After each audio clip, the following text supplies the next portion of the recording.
네, 오늘 말씀은 신령한 그리스도인의 삶 17번째, 신령한 삶의 실제 7번째 시간으로 길갈 낙법 지난 시간에 이어서 양심의 가책과 자유라는 제목을 가지고 오늘 하나님 말씀을 함께 나누겠습니다. 대저 의인은 7번 넘어질지라도 다시 일어나려니와. 구원받은 성도가 죄를 범하면 양심의 가책과 율법의 정죄와 사탄의 참소가 따른다고 말씀을 드렸습니다. 이 세 가지 문제는 길갈 낙법을 통해서 우리가 해결하게 되어지고 해결해야 합니다.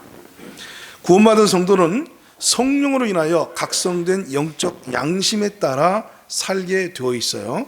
우리 안에서 구원받자마자 성령으로 말미암아 양심이 각성되어지면서 이제 이 양심을 따라서 이 양심에 거리낌이 없는 삶을 살기 위해서 부단히 노력해왔고 지금도 양심에 거리낌이 없는 삶을 살기 위해서 애쓰고 있는 것, 이것이 정상적이고 건강한 신령한 그리스도인의 삶인 줄 믿습니다. 신령한 그리스도인의 삶은 건강한 성경 지식과 경계로 하나님의 경륜을 이루고 신앙 양심을 따라 사는 삶이다, 이렇게 정의할 수 있겠습니다. 사도 바울은 자신의 영적인 아들인 디모데에게 말을 합니다. 신하와 끝없는 족보에 창념치 말라.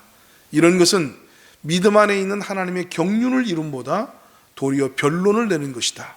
그러니까 우리가 하나님 말씀을 많이 안다는 것, 하나님 말씀을 많이 배운다는 것은 하나님의 경륜을 이루어가는 과정으로서 그 말씀이 의미를 가지고 있어야 되지, 하나님 말씀을 아무리 많이 알고 많이 배웠어도 하나님의 경륜을 이루지 못하면 그 배움과 가르침은 의미가 없는 겁니다. 이어서 바울은 디모데에게 경계의 목적은 청결한 마음과 선한 양심과 거짓없는 믿음으로 나는 사랑이거늘, 이런 삶을 살게 하기 위해서 하나님 말씀을 가르쳐 왔고 성도들을 책망하면서 경계시켜 왔다라고 얘기해요. 그러니까 결국 하나님의 경륜을 이룬다는 건 뭘 말하는 거예요? 우리가 청결한 깨끗한 마음을 가지고 그 다음에 선한 양심, 성령으로 통해서 각성되어진 그 선한 양심을 따라 살고, 그리고 거짓없는 믿음으로 나는 사랑을 행하면서 살도록 경계하는 거예요. 이단의 잘못된 가르침은 성도를 오히려 미혹해 해서 신앙 양심을 무디게 하여 외식하는 사람, 외식쟁이로 만듭니다. 디모데전서 4장 1절로 2절에 바울은 디모데에게 바로 이 점을 강하게 경고하고 나섰습니다. 그러나 성령이 밝히 말씀하시기를 후일에, 마지막 말세가 되면 될수록 후일에 어떤 사람들이 믿음에서 떠나 미혹해 하는 영과 귀신의 가르침을 쫓으리라 하였으니, 반드시 예수님의 재림이 가까워올수록 미혹하는 영, 귀신의 가르침이 판을 치게 될 것이라고 사도 바울은 경고했습니다. 경계했어요. 자, 그러면 미혹하는 영과 귀신의 가르침의 특징이 뭐냐? 그 특징은 2절에 나타나 있습니다. 자기 양심이 화인 맞아서 외식함으로 거짓말하는 자들이라. 네, 양심이 화인 맞아서 외식함으로 거짓말하는 자를 만들어버려요. 즉 양심에 무딘 사람으로 만든다, 그 말이에요. 성령의 역사는 양심을 각성시켜서 양심을 따라 살도록 역사하시는데, 거짓 영, 미혹하는 영, 이단 사상을 가진 귀신의 가르침은 오히려 우리 안에 있는 양심을 마비시켜서 우리의 양심에 화인 맞게 해서 이 양심을 무디게 만들어서 양심이 정상적으로 작용하지 못하도록 한다. 이것이 이단의 가르침이요 미혹된 영들의 가르침이다. 이걸 가지고 분별해내는 거예요. 이단의 잘못된 가르침은 성도를 미혹하여 신앙 양심을 무디게 하여 결국 외식으로 믿음을 파손케 한다라고 바울은 계속해서 얘기하고 있습니다. 믿음과 착한 양심을 가지라. 이것이 성도가 마땅히 가져야 될 거예요. 믿음과 무엇을 가져라? 착한 양심을 가지라. 그런데 어떤 이들이 양심을 버렸고, 양심을 버린 사람들이 있어요. 양심이 화인 맞아서, 양심에 무뎌져서 양심을 버렸어요. 이 양심을 버린 자들은 그 믿음에 관하여는 파선하였느니라. 파선하게 만든다. 우리의 인생을 파선시킨다는 사실을 꼭 바르게 알고 경계하시기 바랍니다. 올바른 가르침과 그릇된 가르침을 가르는 기준점이 바로 성령으로 말미암는 양심입니다.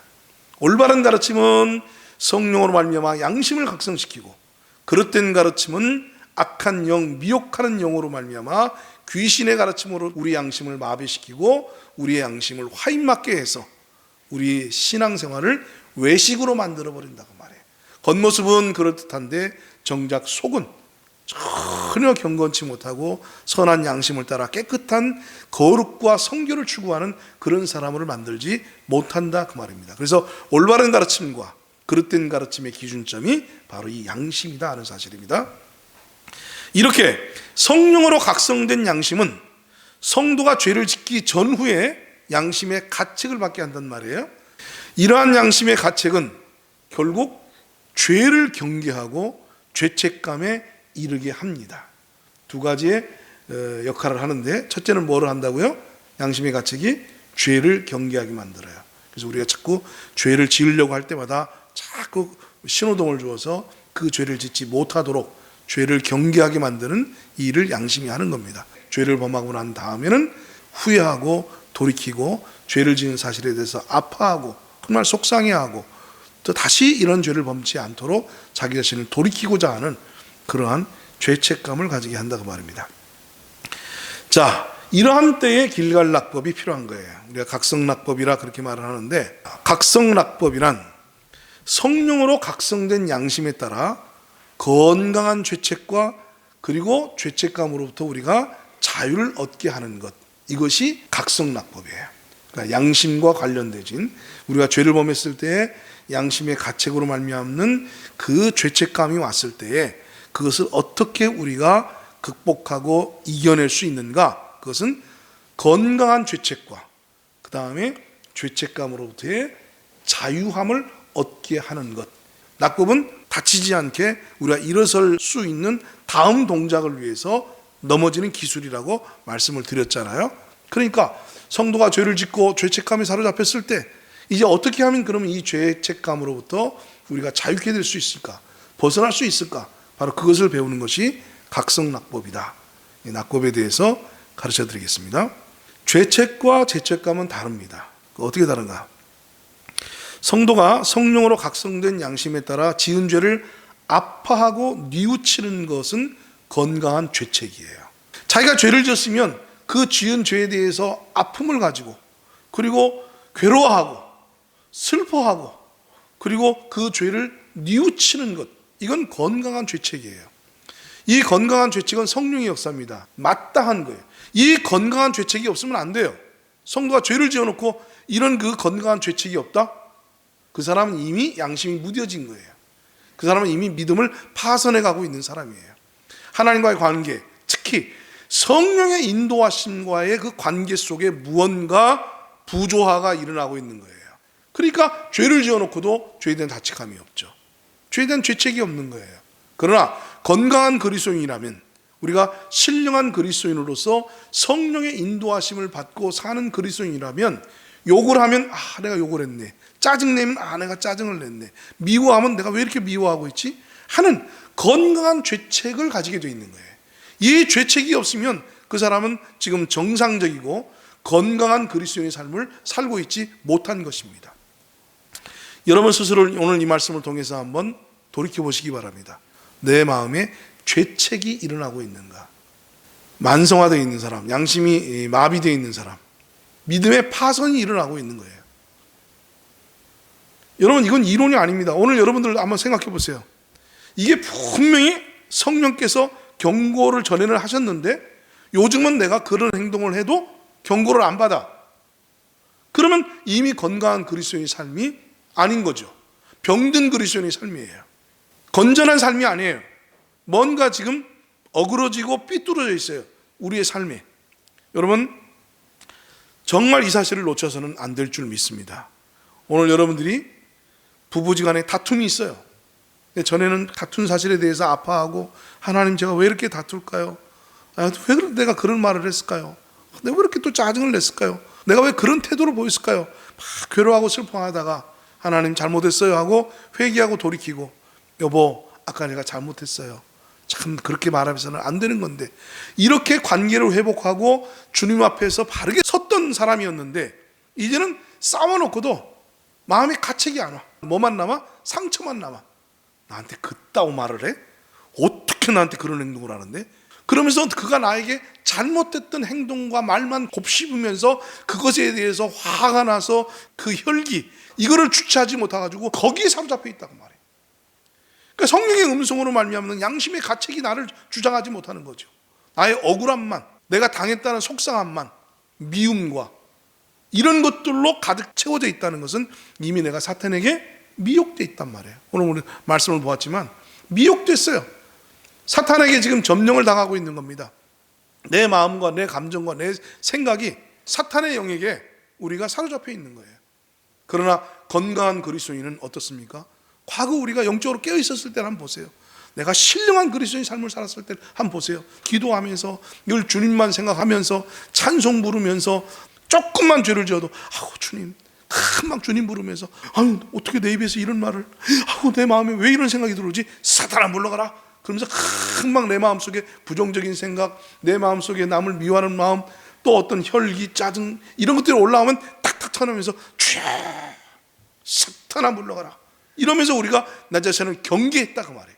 그래서 이런 그 악한 것들이 나를 주장하지 못하도록 내 몸과 마음에 내가 파수꾼을 세워놓고 민감하게 반응하면서 살았다 그 말이에요. 근데 어느덧 이제 민감성이 떨어졌어요. 없어졌어. 술에 술 탄 듯, 물에 물 탄 듯 양심의 가책이 없이 살아가요. 건강한 그리스도인 삶이 아닙니다. 건강한 그리스도인은 성령으로 말미암아 각성된 양심에 따라 죄를 아파하고 뉘우치는 것, 그러한 죄책이 건강한 그리스도인의 삶이요 신령한 그리스도인의 삶인 줄 믿으시기 바랍니다. 그래서 결국 건강한 죄책은 지은 죄를 자백하게 하고 회개함으로 신령한 그리스도의 삶으로 우리를 이끌어 간단 말이에요. 그러니 오늘 내 속에서 지은 죄들을 내가 얼마만큼 속히 빠르게 자백하고 하나님과의 관계를 회복하고 사람들과의 관계를 회복하고 있느냐, 오늘 우리 자신을 점검해 보시기 바랍니다. 이런 죄책이 중요하긴 하지만 그러나 반대로 지나친 죄책감에 짓눌려 사는 것은 건강한 그리스도인의 영적인 삶이 아닙니다. 그러니까 죄책은 가져야 되지만 죄책감으로 말미암아서 짓눌려 있는 것, 이거는 또한 건강한 그리스도의 삶이 아니고 성령은 우리를 그렇게 이끄시잖아요. 성령이 우리가 지은 죄에 대한 죄책을 주는 것은 그것으로 인해서 우리를 책망하고 그것으로 인해서 가책을 받아서 무슨 일을 하지 못하는 그런 사람으로 만들기 위해서가 아니라 그 죄의 구덩이에서, 죄의 행위에서, 죄의 그 마음과 생각으로부터 우리를 건져내서 주님과 바른 관계를 살도록 하기 위해서 죄책을 주시는 거지, 오히려 그 죄책으로 말미암아서 우리를 신란하고 우리를 비난하고 정죄해서 우리가 정말 그 죄로 짓눌려가지고 아이고 나는 죄인이에요, 나는 하는 일마다 그래요, 나는 아무것도 못해요, 아우 내가 왜 그런 죄를 범했을까, 그러면서 우울해하고 슬퍼하고 그 죄를 붙들고 살라고, 그래서 일어나지도 못하고 주님과의 관계를 회복하지도 못하는 그런 상태로 놔두라고 역사하는 게 아니라 그 말이에요. 그래서 건강한 죄책은 필요하지만 지나친 죄책감에 짓눌려 사는 것은 사단에게 미혹된 삶입니다. 양심이 마비가 되는 것도 사단에게 미혹된 거지만 죄책감에 짓눌려 사는 것 또한 사탄에게 미혹된 겁니다. 사탄의 참소가 이 양심의 가책과 함께 우리 안에서 역사하는 거죠. 그래서 이 사탄의 참소에 대해서는 다음에 다루기로 하고요. 어쨌든 지나친 죄책감, 그것으로 인해서 건강하고 긍정적이고 밝은 빛으로 나가지 못하고 어둠 가운데 머물러 있어서 자기 자신을 무기력하게 만들고 영적으로 아무것도 할 수 없는 그런 존재로, 기도하려고 해도 기도가 안 일어나, 찬양을 하려고 해도 찬양도 안 돼, 예배 시간에 와도 기쁨이 없어, 예배 드리면 뭐해, 회개하면 뭐래, 또 죄를 짓는 걸, 나는 원래 그런 사람인데 달라질 게 없어, 이렇게 자기 자신을 자책하고 자기 자신에 대해서 아주 부정적으로 생각하는 것은 사단에게 미혹된 것이다. 성령의 역사는 우리를 그렇게 이끌어가는 것이 아니다 그 말입니다. 따라서 건강한 죄책은 가지되 죄책감으로부터는 자유로워져야 됩니다. 건강한 죄책은 우리에게 필요한 거예요. 그러나 우리를 짓눌리게 만들고 하나님을 향해서 밝은 빛을 향해서 더 밝고 긍정적으로 우리 자신의 삶을 앞을 향해서 위를 향해서 나아가지 못하게 하는 죄책감으로부터는 자유로워져야 됩니다. 결국 이 죄책감이라는 게 뭐냐? 죽은 행실에 대한 고통을 받는 겁니다. 죽은 행실. 자, 성경에 죽은 행실이라는 표현이 나오는데, 지은 죄는 더 이상 나에게 어떠한 영향도 줄 수 없는 죽은 행실, 즉 지나가버린 행실이 되어버렸어요. 여러분, 이 죄책감이라는 것은 죽은 행실, 다시 말해서 지나가버린 행실, 더 이상 나에게 어떤 영향도 줄 수 없는 그 행실에 발목 걸려 있어서 넘어져 있는 상태를 말하는 거예요. 그것이 바로 죄책감에 짓눌려 사는 것입니다. 그런데 성경은 그 죄책감이 무엇에 대한 죄책감을 가지고 있다고 그래요? 죽은 행실, 지나가버린 행실에 대해서 죄책감을 가지고 있다고. 참 기가 막힌 표현이죠. 죽은 행실. 자, 여기 14절에 보시면, 하물며 영원하신 성령으로 말미암아 흠없는 자기를 하나님께 드린 그리스도의 피가 어찌 너희 양심으로 죽은 행실에서 깨끗하게 하고 살아계신 하나님을 섬기게 못하겠느냐. 죽은 행실. 여러분, 죽은 행실 때문에 너무 거기에 매여서 살지 마세요. 즉, 다시 말해서 그리스도인이 과거의 자신의 잘못에 연연하면서 그것에 깊은 영향을 받고 오늘을 살지 못하고 내일을 향해 살지 못하는 것, 이것은 죽은 행실에 매여 있는 거예요. 죽은 행실로 말미암아 그 양심의 가책에서부터 벗어나지 못하고 있는 거예요. 근데 성경은 그러잖아요. 그걸 뭐라고 얘기했어요? 죽은 행실이다. 우리가 지은 죄가 이미 뭐가 되어버렸어요? 죽은 행실이 되졌어요. 죽은 행실이라는 게 뭐예요? 지나가버린 행실이에요. 오늘을 사는 나에게 더 이상 영향을 줄 수 없는 그런 행실을 말하는 거예요. 근데 왜 그 죽은 행실에 내 자신의 인생을 망치냐 그 말이에요. 내가 우울증에 사로잡히고 계속해서 자기 자신이 나 때문에 모든 것이, 남편이 잘못되고 나 때문에 아내가 잘못된 것 같고, 나 때문에 어떤 사람들이, 나 때문에 우리 사회가, 나 때문에 우리 구성원이 다 나 때문에 잘못된 것 같은 그런 우울감, 그런 상실감, 그런 죄책감으로 인해서 우리가 왜 매어서 살아야 되느냐 그 말입니다. 자, 이 죽은 행실에 대한 그 예화를 하나 드릴게요. 삼천리 연탄 공장이라고, 제가 살던 그 망우리에 큰 연탄 공장이 하나 있었어요. 기계로 인해서 쭉 돌아가면은 저기서 딱 찍어서 이제 연탄이 쭉 이렇게 와요. 그러면 사람들이 쫙 줄을 서 있어. 줄을 서 있어 가지고 그 연탄을 착 빨리빨리 자기 앞에 올 때 탁 빼서 딱 놓고 쌓아놓고 이렇게 해야 돼. 그 내가 놓치면 옆 사람이 잡아놓고, 옆 사람이 놓치면 그 다음 사람이 잡고, 이렇게 해서 착착착착착착, 이게 아주 리듬감 있게 이렇게 해야 돼요. 자, 그런데 맨 마지막에 있는 사람이 이제 마지막 나무로서 탁 잡고 탁 옮겨야 되는데 깨뜨려 먹었어. 자, 그럼 어떻게 해야 돼요? 이거 어떡해, 이거 내가 깨뜨려 먹었네, 이거 사장한테 혼나는 거 아니야? 이거 내가 또 물어내야 되는 거 아니야? 내가 무슨 생각하다가 내가 이걸 깨뜨려 먹었지? 내가 이걸 왜 움직이지 못했지? 그러고 있으면 돼야 안 돼요? 안 되지. 왜 안 돼요?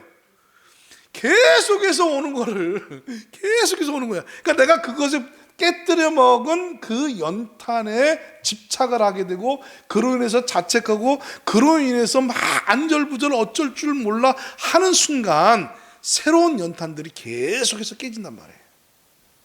그러니까 죄책감에 짓눌려 사는 사람들의 삶이 이와 같아요. 죄책감으로 말미암아 오늘을 살지 못하고, 죄책감으로 말미암아 내일을 살지 못하고, 죄책감으로 말미암아 과거에 연연해서 묶여서 살고 있는 사람들은 이와 같다고 말해요. 이미 깨진 연탄은 죽은 행실이에요. 내가 지은 죄가 얼마나 클지라도 지나간 죄, 이미 벌써 죽은 행실이에요. 더 이상 나에게 오늘과 내일에 영향을 줄 수 없는 행실이다 그 말이에요. 그러므로 그 죄에 연연하지 말고, 그것 때문에 오늘의 삶에 영향을 받지 말고, 지나치게 슬퍼해서 우울감에 빠져가지고 정신혼란까지 가는 그런 어떤 삶을 살아서는 안 된다 그 말입니다. 자, 이러한 죽은 행실에 대하여 성경은 그리스도의 피가 우리의 양심을 깨끗하게 해 주셨다라고 말씀하고 있습니다. 히브리서 9장 9절로 10절에 보면, 이 장막은 현재까지의 비유니 이에 의지하여 드리는 예물과 제사가 섬기는 자로 그 양심상으로 온전케 할 수 없나니. 구약의 제사가 구약의 짐승의 피가 양심으로 온전케 할 수는 없었다고 말해요. 양심을 깨끗게 할 수는 없었어요. 10절에 이런 것은 먹고 마시는 것과 여러 가지 씻는 것과 함께 육체의 예법만 되어 개혁할 때까지 맡겨둔 것이다. 그러니까 육체에 약간 유익이 있었지만 개혁이 이루어져야 돼요. 그럼 그 개혁은 어떤 개혁이냐? 그리스도께서 장래 좋은 일의 대제사장으로 오사 손으로 짓지 아니한 곧 이 창조에 속하지 아니한 더 크고 온전한 장막으로 말미암아 염소와 송아지의 피로 아니하고 오직 자기 피로 영원한 속죄를 이루사 단번에 성소에 들어가셨느니라. 할렐루야. 그래서 염소와 황소의 피와 및 암송아지의 죄로 부정한 자에게 뿌려 그 육체를 정결케 하여 거룩해 하거든. 구약에 일시적으로 그렇게 거룩해 했잖아요. 하물며 영원하신 성령으로 말미암아 흠없는 자기를 하나님께 드린 그리스도의 피가 어찌 너희 양심으로 죽은 행실에서 깨끗하게 하고 살아계신 하나님을 섬기게 못하겠느냐. 할렐루야. 그렇습니다. 죽은 행실, 지나간 죄들, 우리가 죄를 지어서 이미 과거가 되어지고 지나가 버리고 이미 깨어지고 부서져서 다시 복구할 수도 없는 그 지난 죄들, 그 죄들은 죽은 행실이라고 성경은 말하면서 그리스도의 피가 너희 양심으로 죽은 행실에서 우리를 깨끗하게 한다. 그러면 양심으로 죽은 행실에서 깨끗하게 한다는 게 뭐예요? 양심의 자유를 갖는다는 거죠. 죄책감을 가지지 않아도 된다는 겁니다. 그 죄에 대해서 짓눌리고 매여 있지 않아도 된다 그 말입니다. 예수님의 피가 정결케 하셨다 그 말입니다. 그러니 이 정결함은 단순한 육체의 정결이 아니라 내 마음에 있는 무엇까지도 양심까지도 깨끗게 했다 그 말이에요. 그래서 우리가 양심으로 더 이상 지난 죄에 대해서 가책을 받을 필요가 없다 그 말이에요. 할렐루야. 양심의 자유입니다. 그래서 오늘 우리 그리스도인들은 지나간 죄에 대해서 하나님께 용서받고 지나간 죄로 말미암아 심판과 하나님의 진노를 모면했을 뿐만 아니라 이 양심의 가책으로부터 죄책감으로부터도 오늘 우리가 해방을 받았다 그런 말입니다. 할렐루야. 예. 내가 지은 죄에 대해서 뭘 어때 하고 뻔뻔하라는 것이 아니라 내가 지은 죄는 죽어 마땅하고 내가 지은 죄로 말미암아 너무나 많은 사람들이 상처받고 내가 지은 죄로 말미암아 정말 잘못된 일들이 벌어지고 발생했지만 그럼에도 불구하고 이 죄에 대한 대가, 이 죄에 대한 문제를 그리스도 예수의 피로 말미암아 해결해 주셨기 때문에 참 미안하고 죄송하지만 난 이 양심으로부터 자유함을 누리게 됐다. 자유함을 얻게 됐다고 말입니다. 죄책감으로부터 자유함을 얻는다는 것은 나의 뻔뻔함을 의미하는 것이 아니라 그리스도의 보혈의 공로를 힘입어서 그리스도의 보혈로 말미암아 담대함을 얻었다고 말이에요. 이것이 여러분 밀양이라는 영화에 대한 해답입니다. 전도연이 자기 아들을 죽인 그 범인을 찾아서 교도소를 찾아갔어요. 내가 그리스도인의 사랑으로 그를 용서해 주리라. 근데 자기 아들을 유괴해서 죽인 그 죄수가 전도연을 만나서 나는 하나님으로부터 용서를 받았습니다. 이렇게 말하는 순간 전도연이 꼭지가 돌아요. 내가 너를 용서를 안 했는데 하나님이 무슨 자격으로 내 대신 너를 용서한단 말이냐. 화가 나버렸어요. 왜 그렇습니까? 교도소 안에 있는 죄수가 올바른 깨달음을 갖지 못함으로 말미암아 자기가 지은 죄에 대한 뻔뻔함을 가지게 된 거예요. 오히려 그는 이렇게 말했어야 돼요. 전도연이 딱 왔을 때 정말 죄송합니다. 내가 여기서 예수님을 만났습니다. 하나님을 만났습니다. 예수님과 하나님을 만나는 순간 내가 얼마나 큰 죄를 범했고 내가 얼마나 큰 아픔을 당신에게 주었는지 비로소 알게 되었습니다. 정말 죄송합니다. 미안합니다. 내가 할 수 있는 일이 있다면 무슨 대가든지 다 지불하고 내 평생 갚으면서 살도록 하겠습니다. 이렇게 나왔어야 되는 거죠. 그렇게 전도연에게 자백했어야죠. 고백했어야 되죠. 뉘우치면서 회개했어야 되죠. 우리가 죄책감으로부터의 자유라는 것은 지은 죄에 대한 정당성을 확보해서 뻔뻔해진다는 뜻이 아니에요. 오해하지 마세요. 이게 복음을 잘못 깨달은 사람들이 이런 뻔뻔함으로 나가요. 오늘 우리는 죄에 대해서 뻔뻔함으로 나가자는 것이 아니라 지은 죄에 대한 정말 한없는 뉘우침의 태도를 가지되 그 죄책감으로부터 그리스도의 피로 말미암아 자유를 얻었다. 감히 자유를 얻었다. 겸손한 태도로 마음으로부터의 자유를 누리는 거지 뻔뻔해지라는 말이 아니다 그 말입니다. 여러분 복음을 바르게 정리하시기 바랍니다. 마무리하겠습니다. 구원을 받았다고 우리가 지은 죄에 대한 양심의 가책을 받지 않는다면 이는 성령의 역사가 아닙니다. 이는 죄에 대한 자유도 아닙니다. 이거는 방종이며 결코 주님이 의도하신 삶이 아닙니다. 양심의 자유는 지은 죄로 인하여 실망하고 죄책감에 짓눌려 주저앉지 말라는 것이지 지은 죄에 대해서 무감각하고 더 나아가 뻔뻔하게 죄의 정당성을 주장하라는 말이 아닌 것입니다. 이는 결코 길갈 낙법이 아닙니다. 사탄의 기술에 걸려 매다 꽂혀져서 한판 패배를 한 형국이죠. 양심의 가책이 없는 삶은 결코 신령한 그리스도인의 삶이 아닙니다. 건강한 죄의 각성은 죄에 대한 전투력을 오히려 끌어올리게 만듭니다. 죄에 대한 각성이 없는 넘어짐은 낙법이 아니라 스테로이드와 같은 금지 약물을 투약하여 양심의 화인을 맞게 하는 반칙 행위인 겁니다. 여러분, 우리가 양심으로부터 자유라는 것은 양심이 무디어지는 것을 의미하지 않습니다. 오히려 내 마음이 양심이 무디어져서 자기가 지은 죄에 대해서 뻔뻔하고 그걸 가지고 자유라고 생각하면서 방종하게 되어지는 사람은 스테로이드를 맞은 거예요. 사탄으로부터 잘못된 금지된 약물을 투약해서 잘못된 삶을 살고 경기를 망치고 훗날 그가 금메달을 따도 그 금메달은 다 박탈되집니다. 어떤 기록을 남겼어도 그 기록은 다 무효가 되어지고 인정받지 못합니다. 사랑하는 성도 여러분, 이제 오늘 저와 여러분은 그리스도 안에서 죄를 범하면 가책을 가지고 죄를 뉘우치고 회개하고 돌이켜 다시 그 죄로부터 벗어나기 위한 노력의 자세로 돌아가야 됩니다. 그러나 그 죄로 인해서 지나치게 죄책감에 짓눌려서 오늘과 내일의 삶을 우리가 바르게 살지 못하는 그런 상태로 나가기도 하나님 원치 않습니다. 예수 그리스도께서 십자가에서 못 박혀 죽으심으로 말미암아 당신이 흘리신 그 보배로운 피로 우리의 죽은 행실, 우리가 지은 죄, 이미 지나가 버린 죄들에 대해서 다 우리의 양심으로 깨끗하게 하셨습니다. 그래서 우리 양심이 자유를 얻을 수 있도록 하셨습니다. 그러므로 우리가 정말 염치 없지만 이 자유를 누립시다. 누리시기 바랍니다. 이것이 바로 각성낙법이에요.